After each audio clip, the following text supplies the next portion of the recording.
Assalamualaikum warahmatullahi wabarakatuh. Hai gengs, apa kabar gengs? Welcome back gengs to my channel. Masih bersama Dindra Pinky Official. Konten yang biar hoba asik yang ngetiti Dindra nih. So kali ini ya, ini adalah tips kalau suami istri sama-sama marah gitu ya, mengatasi yang sama-sama itu marah emosi gimana. So sebelum kalian nonton videonya bisa nih di like, comment, share, subscribe. Dan jangan lupa ya dinyalain loncengnya ting-ting biar Dinda lebih semangat dalam make videonya dan kalian gak ketinggalan video selanjutnya. Oke, tanpa berlama-lama lagi, yuk langsung aja cus, gaskan, cekidot, yeay.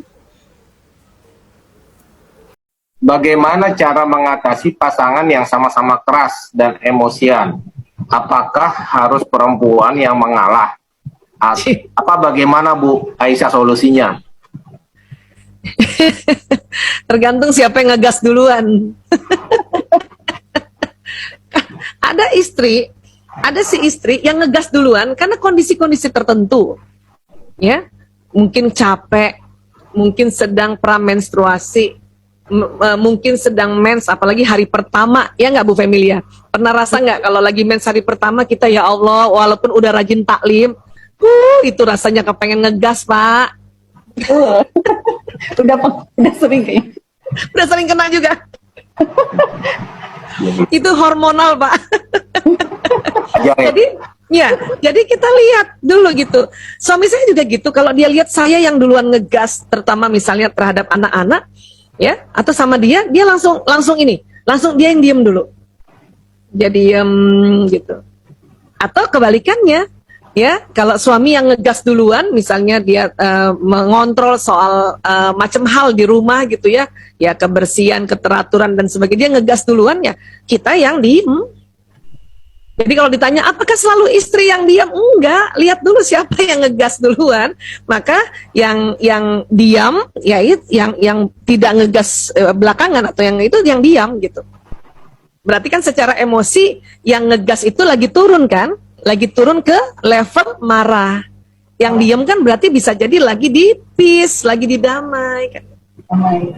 Karena kan kalau memang watak bisa juga dua-duanya yang orang bilang keras apanya dulu? Keras prinsipnya, ya kan? Keras keinginannya apanya gitu kan? Jadi kalau tadi konteksnya terhadap emosi, ya kita langsung tahu, oh istri saya sedang marah. Oh, suami saya sedang turun levelnya lagi marah. Ya sudah, kita tenang. Ya. Dan sebisanya kita waktu kita diam, tenang, kita beristighfar. Astagfirullah. Ya, baik dilafazkan secara zahir maupun sir. Itu tetap jalan di sistem saraf ini nanti. Ya. Itu gitu aja. Karena bukan apa-apa, pada saat satu pasangan lagi marah, kita suka lupa loh semua ilmu. Lupa semua ilmu. Teori hilang. Iya, hilang. Karena apa? Karena otak ilmu yang di depan itu terblokir sementara karena otak mamalia dan otak reptil yang bersambung. Dia kan begini nih sambungannya nih. Ya, ini mamalia, ini reptil. Itu tegang. Otak intelektual yang isi seminar, isi taklim, itu yang di depan di sini itu terblokir sementara. Maka nggak ada cara terlalu banyak. Sudah tenang, istighfar, tarik nafas, duduk, udah gitu. Ya. Nanti kalau udah duduk tenang, mulai pelan-pelan, ya, ilmu terakses kembali. Baru memaklumi, oh dia lagi capek, oh tadi saya juga yang salah ngomongnya, mulai itu mulai keluar nanti. Kalau sudah mulai diam dan tenang, ya, ya kurang lebih kayak gitu, ya. Oke, alhamdulillah ya, tips dari beliau karena durasinya kurang ya. Ini masuknya Ford, Dindra tambahin sedikit ya. Menjelaskan, menjabarkan saja sambil storytelling lah ya. Nah, bagaimana cara mengatasi pasangan yang sama-sama keras dan emosi ya? Apakah harus perempuan yang mengalah atau gimana ini? Ya kan? Ada istri yang ngegas duluan karena kondisi tertentu, mungkin capek, mungkin sedang pramenstruasi, sebelum menstruasi ya, itu pra namanya, atau mungkin sedang mens, apalagi hari pertama, rasanya itu ya Allah ya kan, walaupun udah rajin taklim, rasanya itu pengen ngegas ya. Dulu Dinda juga berada di level ini, berada di posisi ini, di level ini. Makanya aku tiap PMS itu aku selalu bilang gitu ya ke suami gitu ya, kayak ini mama lagi PMS gitu ya. Yang dulu biasanya PMS itu perempuan menjadi singa ya kan, insya Allah untuk kali ini, intinya untuk ini aku belajar gitu ya, bagi diri kayak perempuan menjadi solehah kayak gitu ya. Itu ucapan adalah doa ya gengs ya, semoga aja gitu. Terus ketika itu udah aku ucapin terus gengs, setiap aku pengen rasa nggak enak hati ya, nggak tahu ya, itu udah faktor hormonal kali ya, ini kan disebutkan ya, karena itu faktor hormonal ya. Kalau lihat siapa yang ngegas, sebaiknya kita yang tahu diam, dan sebaliknya, pokoknya siapa yang tahu lagi ngegas diam aja gitu, biar tidak menimbulkan debat, tengkar, masalah atau yang gede-gede gitu ya gengs ya, gitu ya, gitu ya gengs ya. Karena udah aku sering kali ya, kayaknya nggak ada apa-apa atau nggak ada masalah, nggak ada apa, tapi kalau setiap mau menstruasi atau setiap mau PMS apa hari pertama gitu ya, rasanya itu waduh, hati itu bergejolak yang kayak pengen marah aja gitu gengs ya. Faktor hormonal normal itu ya kayak gitu. Tapi senormal-normalnya kita hanya kita yang tahu ya kondisi kita seperti apa. Orang lain yang kita hadapi ya, yang kita yang di samping kita itu nggak usah sampai tahu caranya gimana ya. Kita harus melawan diri sendiri ya, atau kita harus penguasaan diri, mengontrol diri sendiri gitu. Pas lagi pengen marah, udah marahnya itu dibuat istighfar aja gitu. Nah ini ya kalau Dinda sih ya, karena pengalaman dulunya sering ngegas terus jadi tengkar, ribut atau masalah, Dinda pilih untuk ngalah gengs ya, untuk ngalah aja gitu. Gak apa-apa kita terkesan lemah, ngalah, yang penting gak ada masalah kalau Dinda itu. Karena dulu akunya itu troublemaker, kalau misalkan sehari gak buat masalah itu waduh, kayak gak bisa hidup gitu ya, kayak gitu dulu. Tapi semakin umur jadi kayak menghindari masalah, malah justru kayak pengennya yang adem-adem, tenang-tenang, damai-damai gitu ya. Dengan cara itu ngalah itu. Kalau dulu aku nggak mau kalah, kalau sekarang Dinda sukanya ngalah aja gitu. Apapun itu, mau dia yang benar, mau siapapun itu yang benar ya, aku pengennya ngalah aja, pengen damai aja gitu ya. Karena secara emosi yang ngegas itu lagi turun ke level marah ya kan. Berarti kalau dia yang lagi ngegas, lagi marah, berarti itu dia tandanya levelnya lagi turun ya. Nah yang diam berarti lagi di peace ya, di space yang damai gitu ya, lagi di atas ya. Namanya turun tuh emosi, marah, kecewa kayak itu ada di bawah. Ada ya gengs, pernah Dinda kutip belum ya level-level emosi manusia. Jadi level bawah itu gimana, level atas gimana. Kalau belum Dinda akan kupas ya. Nah bisa juga wataknya keras dua-duanya. Keras apanya dulu ya kan, keras prinsipnya atau keras keinginannya, atau apanya dulu ya. Kita harus bisa memahami. Kalau misalkan keras prinsipnya ya berarti harus ada prinsip yang dimana berdasarkan diskusi sih ya gengs ya. Kalau menurut Dinda ini, biar kalau diskusi itu enaknya apa, kita jadi bisa apa ya, mencari jalan yang terbaik gitu, dua-duanya gitu ya. Yang kita nggak pengen kalah, apa, dia kayak kita itu juga pengen ngalah tapi juga mendapat apa ya namanya, mendapat pendapat kita juga gitu, gimana baiknya kayak gitu. Nah tapi kalau misalkan nggak bisa kayak gitu, ya udah kita ngalah. Nah selain diam, sebisanya kita ya selalu beristighfar. Gak usah dalam keadaan marah aja loh, dalam keadaan tenang itu kita harus beristighfar terus ya. Kalau sholat kan 5 waktu ya gengs ya kan, subuh, duhur, asar, maghrib, isya gitu kan ya. Tapi kalau kayak gini-gini kita lagi ngomong gini ya, terus kita lagi ngapa-ngapain kan ya, enggak sholat kan ya, zikir. Makanya zikir itu selalu dipakai, dibawa, digunakan terus gitu, baik dilafazkan secara zahir ya ataupun zir. Jadi mau diucapin yang kedenger atau diucapin dalam hati itu tetap ya gitu. Dinda kadang nih lagi gimana ya, itu ya dalam hati, tapi kalau lagi inian ya jelas gitu loh ya. Jadi nggak masalah mau kamu ucapin gimana aja, nggak masalah, yang penting dengan itu tadi ya, dengan cantik ya kayak gitu. Dulu soalnya aku juga sama gengs, karena kurangnya ilmu ya, yang buat kita itu nggak tahu gitu kalau ternyata itu tuh nggak bagus gitu loh buat hidup. Buat hidup tuh nggak bagus gitu. Jadinya sekarang tahu, makanya kalau ngucapin apapun ya yang baik-baik, yang cantik-cantik aja gitu, nggak usah kayak yang nada terus muka jadi jelek semua gitu ya, mempengaruhi gengs gitu, nanti hidupnya juga jadi jelek gitu. Biasa ya, jelek dalam kamusku soalnya nggak ada, biasa ya, oke gitu.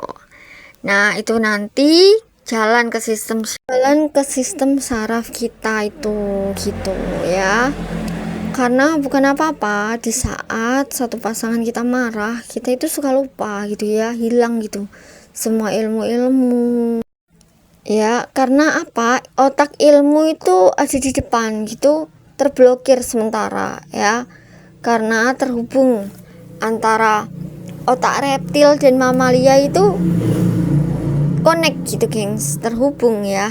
Pasti tahu kan ya, otak mamalia, otak reptil itu otak siapa? Otak binatang ya. Nah seperti itu, makanya kenapa kok ada manusia itu yang seperti binatang, mohon maaf ya kayak gitu. Aku juga pun seperti binatang ya kayak gitu, karena memang di dalam manusia itu ada otak mamalia dan reptil itu gitu. Nah masih berbicara ya dengan otak reptil dan mamalia ya gengs. Nah jadi di manusia itu ada dua otak ya, otak binatangnya itu ada dua, yaitu reptil dan mamalia. Makanya itu kenapa kok ada gitu ya manusia yang mohon maaf ya kejam, keji, jahat, kelakuannya bener-bener kayak binatang kayak saya gitu ya kan. Lebih baik mengakui diri sendiri lah ya, nggak mau apa menilai orang lain gitu. Nah kita pernah kan ya bilang gini, kamu itu ya manusia apa binatang sih gitu kan, jahat banget, kejam, perasaannya nggak ada. Siapa yang pernah bilang gitu? Nah memang karena kalau ketika lagi emosi ya, itu connect gitu, nyambung gitu otak binatangnya gitu.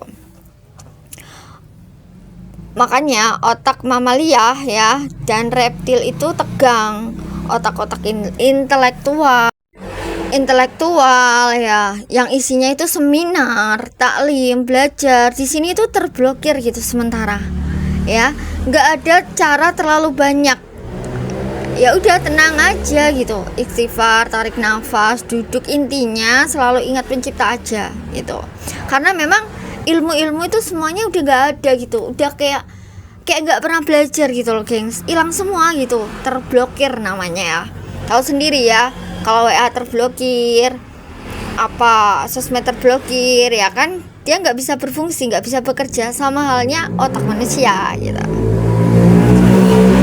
Nah, nanti kalau udah duduk ya, tenang, duduk, pokoknya udah dalam keadaan tenang, nggak emosi ya, nggak yang meledak-ledak, meluap-luap, perasaannya yang nggak bergejolak, udah adem gitu ya, itu nanti pelan-pelan gitu ya, ilmunya terakses kembali ya. Dan nanti kita pasti memaklumi ya, maklumi nanti, oh dia marah itu lagi capek gitu kan, lagi capek gitu ya kan. Terus mungkin ada yang kurang tepat gitu ngomongnya kita gitu ya. Jadi kita itu mulai memaklumi, introspeksi diri, menyadari gitu. Makanya itu kenapa ya penyesalan tuh sering terjadi kalau ngomongnya, bicaranya, bahasanya nggak dihati-hati ya. Dulu itu Dinda juga suka yang ngomong tuh nggak ada ilmunya gitu loh, nggak ada jalurnya, nggak ada apa, nggak ada faedah-faedahnya, berhubungan dengan doa semua gitu, yang kurang baik gitu ya. Jadi padahal misiku dalam dunia ini, aku pengen kembali dalam keadaan suci ya kan. Tapi kalau seperti itu kan nggak jadi suci, malah ya ternodai gitu. Jadi yuk belajar berbicara, berbahasa, bersikap yang baik dalam kondisi marah, jengkel, kecewa, atau emosi ya. Pokok dalam perasaan kita yang lagi nggak enak hati gitu, tetap ya kontrol diri sendiri. Tetap ya, pokoknya kontrol diri sendiri itu poin utama kita untuk menenangkan diri ya. Tuh. Usahakan nggak sampai yang meledak-ledak, membabi buta, dan akhirnya timbul penyesalan. Mayoritas seperti ini ya. Kalau udah nyesel, minta maaf, pengen baikan, kembali lagi, itu jadi malu sendiri. Bener nggak? Pas kita udah ngomong A sampai Z ya kan, tahu-tahu emang kita yang salah gitu ya kan, emang kita yang kurang tepat, emang kita yang pokoknya kita lah yang udah mutlak salah gitu.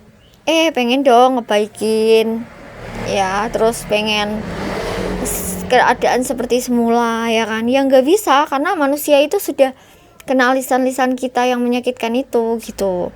Kayak nggak semua manusia itu mudah sekali untuk memaafkan, menghilangkan, melupakan, itu nggak semua manusia gitu. Jadi hati-hati ya, ini termasuk pelajaran bagi diriku sendiri. Oke. Nah seperti itu ya gengs ya. Kalau udah nyesel minta maaf, malu sendiri ya. Maaf ya, ini pengalaman pribadi memang, tapi sengaja Dindra share di sini. Mungkin kalian juga mengalami, tolong komen ya, komen siapa yang sudah mengalami ini, siapa yang tidak, siapa yang gimana nggak apa-apa, komen aja di sini ya. Insya Allah kalau Dindra udah ada waktu untuk balesi, tak balesi. Nah itu ya, kalau kita emosi kurang baik dalam menyikapi, tapi kalau kita tetap baik ya, tadi timbulnya kalau kita emosi tapi kurang baik ya bicaranya, menyikapinya, itu malu sendiri seperti itu. Tapi kalau kita tetap stabil ya hatinya gitu ya, menyikapi walau sedang emosi atau hati tak tentu sekali ya, kayak gitu.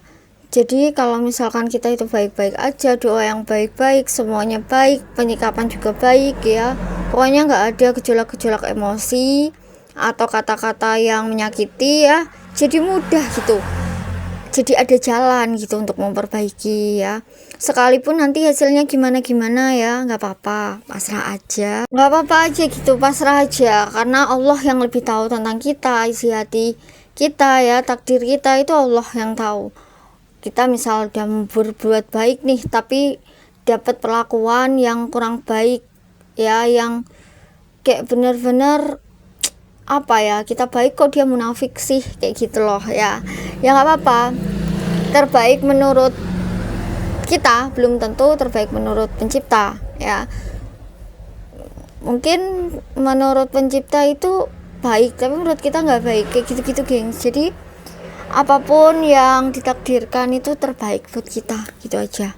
Yang penting kita tetap berusaha, tetap baik, tetap dan lain-lain ya.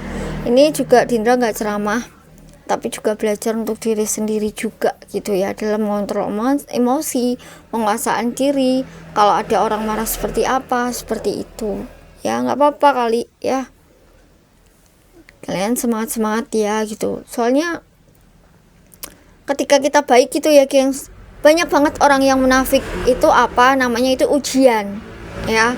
Di saat kita udah kuat-kuat nih ya, baik-baik gitu, kok nggak kayak dulu ya pas aku jahat, jarang tuh ada orang yang munafik gitu ya kan. Tapi pas kita baik kok ada orang munafik, berarti Allah sedang ingin menaikkan derajat kita, udah kayak gitu aja. Jadi pikirannya tenang juga gitu ya, seperti itu. Dan kita hidup hanya untuk mencari bekal kematian gengs. Gimana kita nantinya di akhirat, disiksa atau bahagia gitu aja. Jadi nggak usah terlalu menggebu tentang dunia lah ya, kayak gitu. Nah, aku sih sama barang itu loh yang kayak gitu banget gitu. Tapi kalau sama manusia, insya Allah saya sudah kayak mati rasa gitu ya. Mati rasa bukan berarti terus nggak cinta ya, bukan. Aku matikan rasanya di segala emosiannya gitu. Tapi kalau masalah cinta ya, kalau dibaik, disayangi, dicintai ya tetap cinta. Tapi kalau misalkan disakitin, dianatin, diselingkuhin, di apa-apain, saya sudah menghilangkan itu semua. Udah lillahi ta'ala aja gitu ya.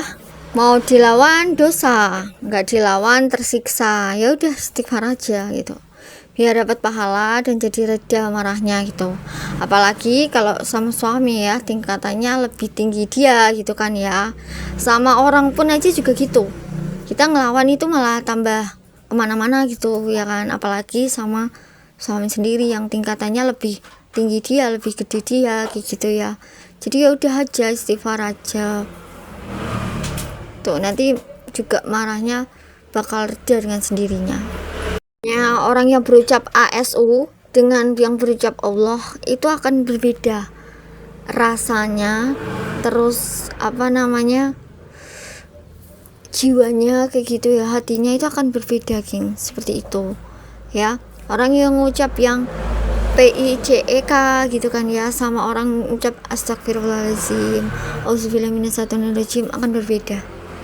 Disclaimer ya, ini disclaimer untuk Dindra bukan ceramah ya, bukan juga ahli agama, bukan juga sok banget, bukan juga apa ya yang tentang berhubungan dengan agama. Tapi Dindra di sini juga sama-sama ingin belajar aja gitu, sama-sama belajar kalau kayak gini ya, aku nge-share, jadi aku juga belajar dari sini gitu gengs. Ilmunya beliau itu daging banget, makanya Dindra juga share, bagikan ke kalian, dalam artian biar kalian itu bisa lihat ini loh, dengerin ini, ngikutin taklim gitu ya. Alhamdulillah, sekian dulu gengs video dari Dindra. Semoga kalian selalu lancar, selalu rezekinya. Doa terbaik untuk kalian yang suka coaching geng bisa permanen ya. Salam gotik, salam mutiara surga, salam cepu, salam salam. Assalamualaikum warahmatullahi wabarakatuh. Bye bye.